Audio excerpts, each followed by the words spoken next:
کرنے والوں, حضور کی غلامی کا دعویٰ کرنے والوں, حضور سے محبت کا دعویٰ کرنے والوں, سنو تو صحیح حضور تم سے کیسی محبت کرتے ہیں. حضور نے فرمایا جبرائیل مجھے تو اس بات نے دکھ دیا کہ آج میرے لیے براق آ گیا, مجھے تو وہ نقشہ میری آنکھوں کے سامنے آ گیا.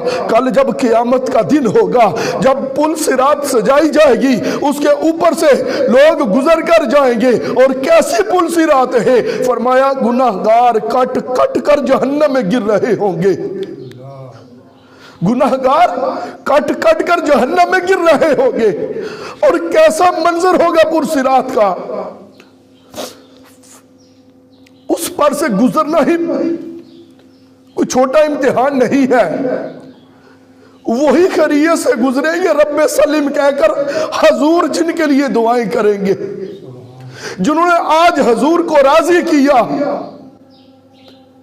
فرمایا پل صراط سے گزرنا کوئی چھوٹا امتحان نہیں, لیکن کبھی تصور کیا, کبھی سوچا کہ لائن لگی ہے, سامنے پل صراط ہے, ابھی میری باری گزرنے کی نہیں آئی, لیکن میں دیکھ رہا ہوں لوگ پل صراط سے کٹ کٹ کر جہنم میں گر رہے ہیں.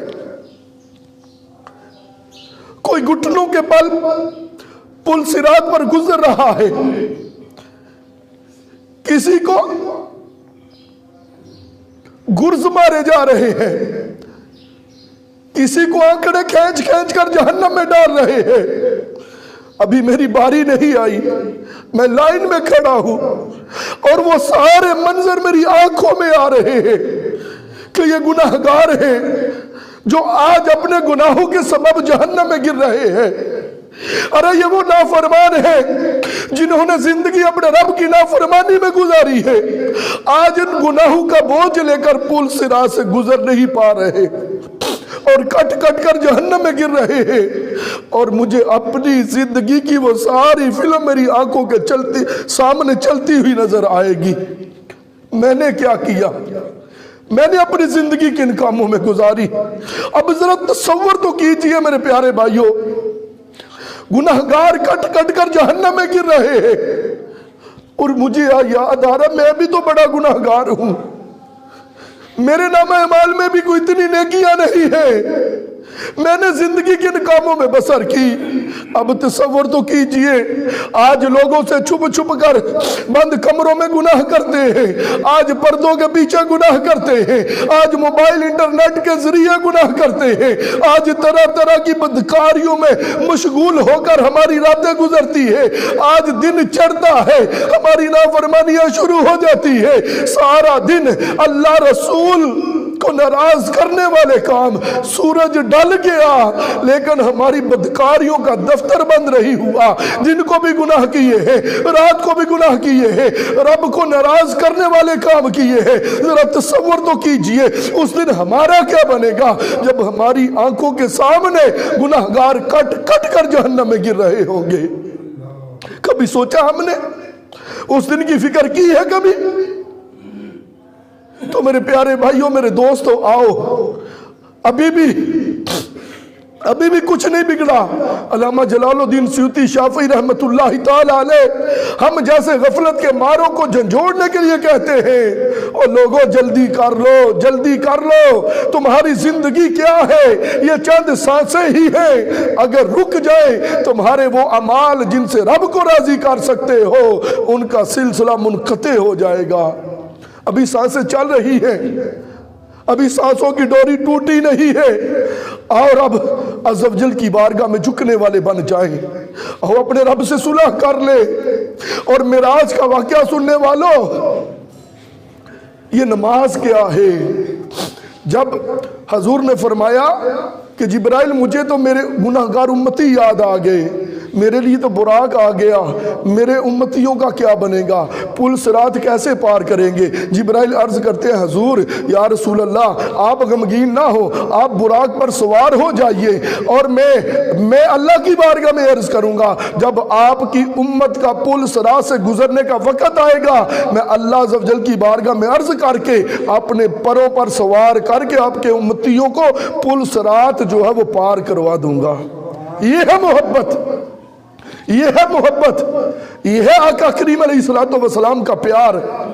اور سنو، مختصر عرض کرتا ہوں، جب حضور براق پر سوار ہوئے، آپ مسجد اقصی میں گئے، وہاں پر امام الانبیاء بنے، آپ نے نبیوں کی امامت فرمائی، وہاں سے منزلیں طے کرتے کرتے جب اللہ عز و جل کے قرب خاص میں پہنچے، وہاں پر بھی اپنے امتیوں کو یاد رکھا، اب اللہ سے ملاقات کی ہے۔ بڑی تفصیل درکار ہے اس واقعہ کے لیے، لیکن وقت تھوڑا ہے تو اپنے مطلب کی بات پہ آتا ہوں کہ اللہ سے ملاقات کی۔ جب اللہ سے ملاقات کر کے آنے لگے، اللہ عز و جل کی بارگاہ سے جو تحفہ حضور کو ملا تھا وہ نماز ہے۔ کون سی نماز؟ جو ہم سے پڑھی نہیں جاتی، جو 5 وقت کی نماز ہمیں بوجھ لگتی ہے۔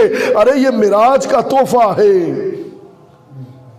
جب کوئی یار اپنے یار سے ملے، اسے تحفہ دیں، ہمارا کوئی دوست ہو تو ہم اپنی بساط کے مطابق ہی تحفہ دیتے ہیں نا، جتنے جوگا ہو بندہ۔ اب سوچو تو صحیح، اب تحفہ دینے والا ہے خالق کائنات، اور جنہیں تحفہ دیا گیا وہ ہے محبوب کائنات۔ تو سوچو تو صحیح اس نماز کی شان کیا ہوگی۔ لیکن افسوس ہمیں یہ بوجھ لگتا ہے۔ 50 نمازوں کا تحفہ ملا تھا۔ حضور واپس آئے، حضرت موسیٰ علیہ السلام سے ملاقات ہوئی۔ حضرت موسیٰ علیہ السلام فرمایا اللہ کے محبوب بتائیں اللہ کی بارگاہ سے کیا تحفہ ملا؟ تو فرمایا کہ مجھے 50 نمازوں کا تحفہ ملا ہے۔ آپ نے کہا کیونکہ آپ کو اپنی امت کا تجربہ تھا، کہنے لگے یہ 50 نمازیں بہت زیادہ ہیں، آپ کے امتی پڑھ نہیں سکیں گے، آپ رب کی بارگاہ میں جائیں۔ اور یہ بار بار آنے اور جانے کی بھی حکمت ہے، لیکن اب اگر اس طرف جائیں گے تو ہمارا بیان ادھورا رہ جائے گا۔ اللہ نے چاہا تو یہ بھی کبھی سنائیں گے آپ کو۔ اب حضور واپس گئے، 5 نمازیں کم ہو گئی، پھر حضور آئے تو آپ پوچھتے ہیں کہ اب کیا؟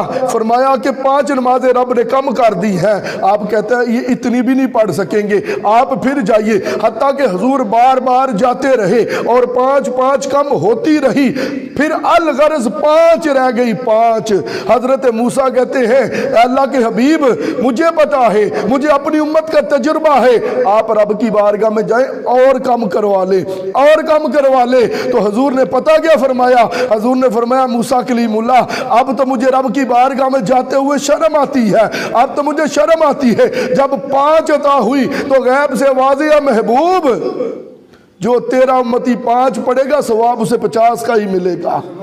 اور یہاں پہ ایک بات درد دل والوں کے لیے میں عرض کرتا ہوں، حضور نے جب فرمایا ہوگا کہ اب مجھے شرم آتی ہے، اب میں نہیں جاؤں گا، تو میرا وجدان کہتا ہے کہ حضور کا یہ مان تو ہوگا نا، جو میرا ہوگا وہ تو 5 پڑھ ہی لے گا، اور جو میرا ہوگا وہ تو 5 پڑھ ہی لے گا۔ تو میرے پیارے بھائیوں غور تو کرو، حضور کی محبت کا دعویٰ بھی کرتے ہیں، حضور سے پیار کا دعویٰ بھی کرتے ہیں، حضور کی محبت کے نعرے بھی مارتے ہیں، لیکن 5 پڑھی نہیں جاتی، 5 پڑھتے نہیں ہیں۔ ذرا غور کیا کہیں ہم حضور کا مان تو نہیں توڑ دیتے کہ جو میرا ہوگا وہ تو 5 پڑھ ہی لے گا، تو جو نہیں پڑھتا پھر وہ کس کا ہے؟ حضور نے فرمایا نماز میری آنکھوں کی ٹھنڈک ہے، نماز میری آنکھوں کی ٹھنڈک ہے۔ آج ہمیں فکر ہے اس نماز کی؟ کبھی ہم نے غور کیا یہ نماز ہے کیا؟ کبھی ہم نے غور کیا کہ معراج کی رات جو مالک کائنات نے محبوب کائنات کو عطا کیا وہ کتنا عظیم تحفہ ہوگا؟ حضرت موسیٰ کلیم اللہ کہیں سے گزرتے ہوئے جا رہے تھے، آپ نے دیکھا کہ بڑا خوبصورت پرندہ، بڑا چمکدار پرندہ ہے۔ آپ رک گئے، آپ کو کشش محسوس ہوئی، دیکھنے لگے کہ کتنا پیارا پرندہ ہے۔ اس پرندے نے اڑان بھری اور قریب ہی کیچڑ تھا، کیچڑ میں جا کر لوٹ پوٹ ہونے لگا۔ حضرت موسیٰ حیران ہو گئے کہ کتنا پیارا تھا لیکن اس نے خود کو میلا کر لیا ہے۔ اب اس پرندے نے پھر اڑان بھری اور قریب ہی ایک صاف پانی تھا، اس میں جا کر اس نے ڈبکی لگائی، جب واپس آیا پہلے کی طرح ہی چمکدار تھا۔ حضرت موسیٰ علیہ السلام حیران ہو کے کھڑے دیکھ رہے ہیں، ہاتھ میں غابی سے آواز آئی موسیٰ اس پرندے کی مثال جو تمہیں دکھائی گئی ہے یہ میرے محبوب کے امتیوں کی مثال ہے کہ میرے محبوب کے امتی جب گناہ کر لیں گے، جب گناہوں کے میل کچیل سے اپنے بدن کو لتھڑ لیں گے، جب یہ سر سے لے کر پاؤں تک گناہوں میں لتھڑے جائیں گے، یہ میرے گھر میں آئیں گے، یہ میری بارگاہ میں سجدہ کریں گے، جب یہ نماز پڑھیں گے تو واپس اس حال میں جائیں گے کہ ان کے سارے گناہوں کو معاف کر چکا ہوگا، ان کے سارے گناہوں کو معاف کر دوں گا، یہ سارے گناہوں کے میل کچیل سے بری ہو جائیں گے، پہلے کی طرح اجلے اور چمکدار ہو جائیں گے۔ تو میرے پیارے بھائیوں، معراج کانفرنس کرانا، میلاد کی محفلیں کرانا، معراج کی محفلیں کرانا، جناب حضور کی محبت کے دعوے کرنا بڑا سوکھا، بڑا آسان ہے، لیکن عملی طور پر دکھانا کہ واقعی ہم غلام رسول ہیں، واقعی ہمیں حضور سے محبت ہے، تو یہ تبھی ہوگا۔ کوئی دلیل تو ہونی چاہیے نا پاس، کوئی پوچھے تیرے پاس دلیل کیا، تو کہتا میں حضور کا غلام ہوں، نماز حضور کی آنکھوں کی ٹھنڈک تجھ سے پڑھی نہیں جاتی۔ تو میرے پیارے بھائیوں، میرے دوستوں اور میرے بزرگوں، خدا را اب مسجدوں سے دل لگاؤ۔ مسجدوں میں آ کے دل گھبراتا ہمارا، دل نہیں لگتا، اللہ کرے جلدی جلدی جان چھوٹے اور دوڑ جائیں یہاں سے۔ سن لو، ایسا بندہ جس کا مسجد میں دل نہیں لگتا، جس کے کوئی کیوں کہے، خود ہی دیکھ لے، کسوٹی ہے یہ، جس کا مسجد میں دل نہیں لگتا وہ منافق ہے، منافق، مومن نہیں ہو سکتا۔ فرمایا منافق کی نشانی یہ ہے جب وہ اللہ کے گھر میں آئے تو اس کی حالت ایسی ہوتی ہے جیسے پنجرے میں وہ پرندہ ہے، پھڑ پھڑاتا ہے، میری جان چھوٹ جائے میں نکل جاؤں۔ اور مومن جو ہے، مومن کی نشانی یہ ہے جب وہ اللہ کے گھر میں آتا ہے، جب وہ اللہ کے گھر میں آ کر بیٹھتا ہے، اسے اس طرح سے سکون ملتا ہے کہ جس طرح سے مچھلی پانی کے اندر ہوتی ہے۔ تو میرے پیارے بھائیوں، اللہ کے گھر سے محبت کرو اور نمازوں سے محبت کرو، نمازی بن جاؤ، حضور علیہ السلام کو راضی کر لو۔ معراج کے واقعات سنتے رہتے ہیں، ایک کان سے سنے دوسرے کان سے نکال دیے، کوئی فائدہ نہیں ہونا جب تک اس پر عمل نہ کریں گے۔ تو اللہ کی بارگاہ میں دعا ہے جو کچھ میں نے پڑھا آپ نے سنا، اللہ عز و جل اس پر عمل کرنے کی توفیق عطا فرمائے۔